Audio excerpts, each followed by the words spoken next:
All right, hey guys, I'm gonna try to get through this as quick as possible without sounding too whiny. But anyways, there is an old video of this where I was just like blown away by, I'd never seen one of these, and some of the customizations that the seller had done or had done to this car or whatever. And I just think back now to how naive I was when I bought it and when I got it that day, and having looked over it and all this stuff. And also I got some more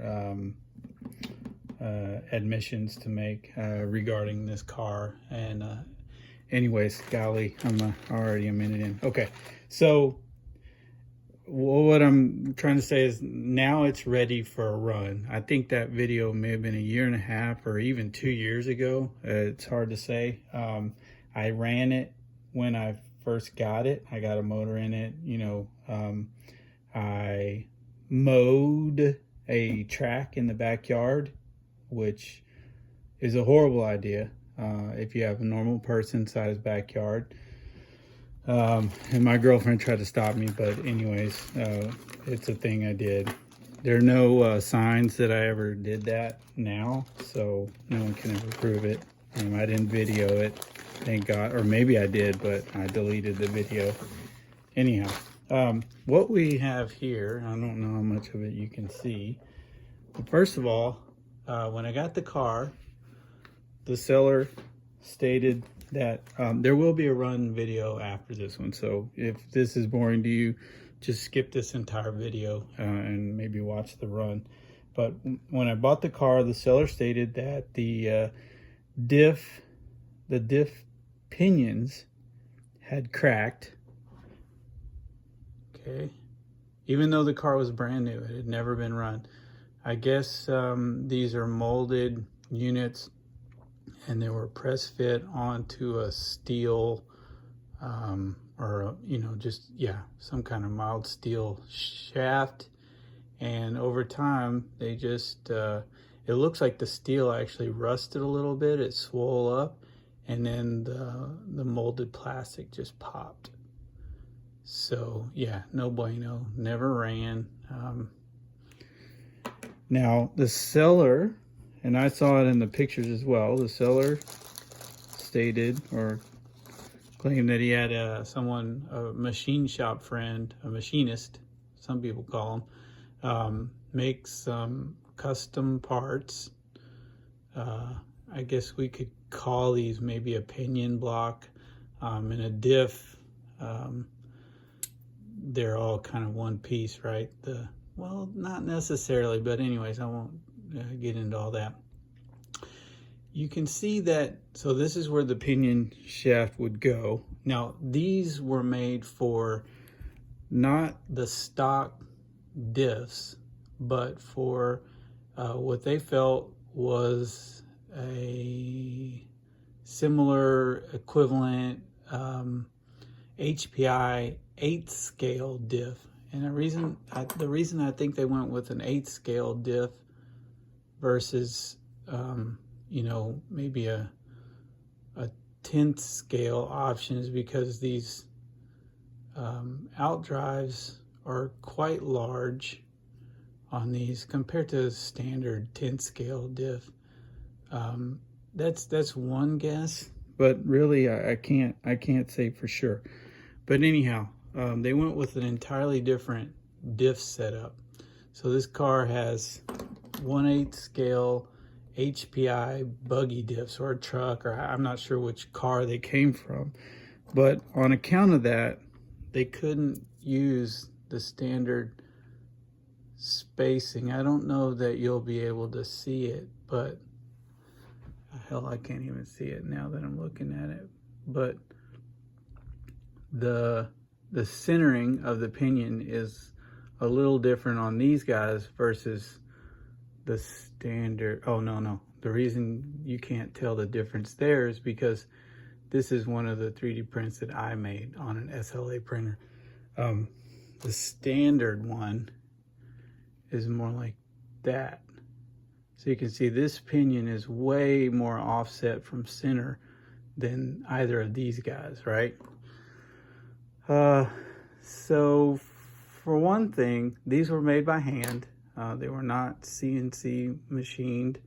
I would commend the machinist friend for this effort, because, you know, who would want to spend that much time on a silly RC car project in the first place, especially if it wasn't your car, right? You can see how rough some of these cuts are. These are probably just done on a bandsaw and smoothed out a little bit. But anyways, I would say that 99% of what was done here was fine. The main problem is that, one, this hole for this bearing, or pocket, whatever you want to call, the center of that is not the center of this. So when you slide that pinion shaft through there, it's really hard to turn. So they're not concentric bearings. That's the first problem. Secondly, the offset, and we'll call it the offset distance from one edge to center. I want to say this is approximately 1.4 inches across. There's, let's say, somewhere between a 0 and 10 mil offset from center required, so that the pinion gear meshes up with this ring gear. Anyways, those tolerances are pretty tight, you know, for a real automobile, and they matter just as much for these guys, maybe less so. But in order for you to have a frictionless but strong diff pinion mating, that spacing has to be just right. So what he had done with the HPI diffs and these blocks were fine for a static model or a mock-up or prototype or whatever. But when I tried to run this car, there was so much friction in the drivetrain. I mean, it could really not even spin it that well by hand. And I don't know what I was thinking when I ran the car in the backyard, but the motor overheated really quick. It did go, but it was kind of obvious that there was a problem. But I was so excited and naive about, you know, I just built an RC car track in my backyard, and I just was so excited to show you guys the car. These little glittery bits are for the little standoffs or supports in the SLA printer. It kind of looks like, I mean, that's kind of cool. Like I meant to do it on a bedazzler, maybe on a fancy shirt. Anyways, this is the kind of surface you get opposite the standoffs, which is beautiful. This is their tough resin. I want to say it's the tough resin 2.0, but I just recently discovered this for making parts and I love it. The dimensions are just literally perfect. This stuff doesn't crack. It's semi-flexible, feels like it could take a beating without cracking. It doesn't warp, at least for the parts that I've made so far. And unlike what you have to do on a CNC, not all, but like if you're doing this by hand, you're not getting hexagonal holes without a broach or something. I mean, you could get close to that. There's some tricks you could do, but anyways, you can print those hexagonal holes with an SLA printer, and they slide right on there. What I think you might be able to see here, I was just guessing. I mean, I did the measurements the best I could. That says, this lighting is weird, but that says 730. That's a measurement from this edge to the center of that hole. And it's very close to center. And then this guy here should say 726. So just in case my measurements were wrong, or does that say 730? And this says 720. No, that says 730. Yeah, this one says 726. Anyways, I made two versions just in case my measurements were not quite right. And it turned out that one diff was actually freer with the 726 and one was fine with the 730. And so there's actually one of each of these in the car now. So I have two extras. Additionally, I went with a larger bearing than what he'd used in this guy here. This is more of a standard bearing, which I had already. So that was kind of a bonus too.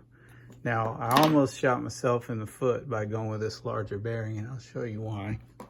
I know this is a long story, man. Again, for any of you who are bored by this kind of stuff, please don't watch this. We don't live forever.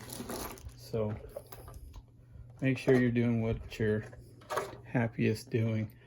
You can see up here, I just barely had enough room for that to clear that housing, or I'm sorry, this drag link for the housing to fit for that bearing there. And that was just by luck because I didn't take that into account before I printed it out. I just got lucky. So what do we got? Looks like we got a 730 on the front, and we ended up with the 726 in the back. Otherwise, those parts are identical. Now, this definitely doesn't look as bling and tricked out as the aluminum ones did. No question there, but you know, they actually work, or at least they work better. This drivetrain, or this gearbox, this is an actual gearbox here. There's some issues in there. Primarily, there are two sets of like idle gears before you get to this is also a diff. Now this is the stock center diff. Before you get there, there's two like little smaller gears, and they're on shafts that have no bearings. There's no bearing in the gear, and there's no bearing holding the shaft in the gearbox. So those are just free spinning on steel shafts. That's not how we do stuff really, but that's how they did it in this car. And it would be an utter nightmare to redesign that whole gearbox just for that. So we're gonna leave it as is. This is the same motor I ran in the car. It did have a slight burny smell when I fired it up again, but we're gonna run this one time and be done with it. I added what I was talking about earlier with the tag jet buggy, bending the bumper. I bent this one. This one, I used the heat gun on it and just slowly put a little angle on it. It was straight out, so it looked ridiculous. But now I think it looks pretty good. Heat gun, man. You can do magic with some plastics in the heat gun there.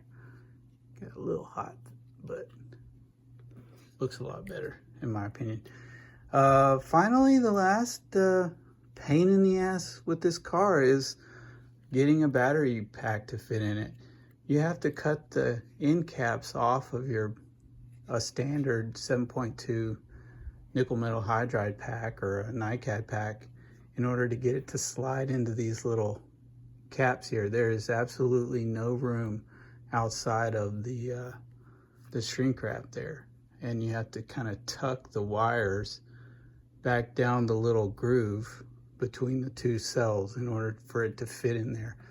So this battery is now permanently a part of this car, and better yet, to get it out, you have to deal with Eclipse, which is a nightmare. Who wants to deal with Eclipse every time you want to change a battery? So, all right, that is enough. The car is ready for a run now. Seems to be pretty smooth.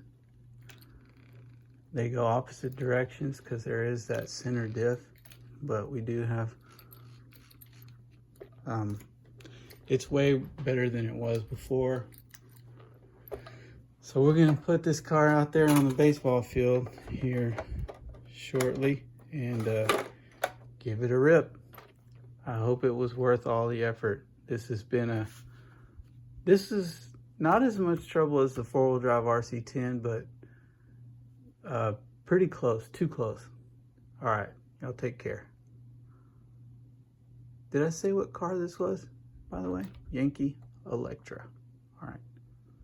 Or Electra Racing Yankee or Enduro 85 TR. I don't know.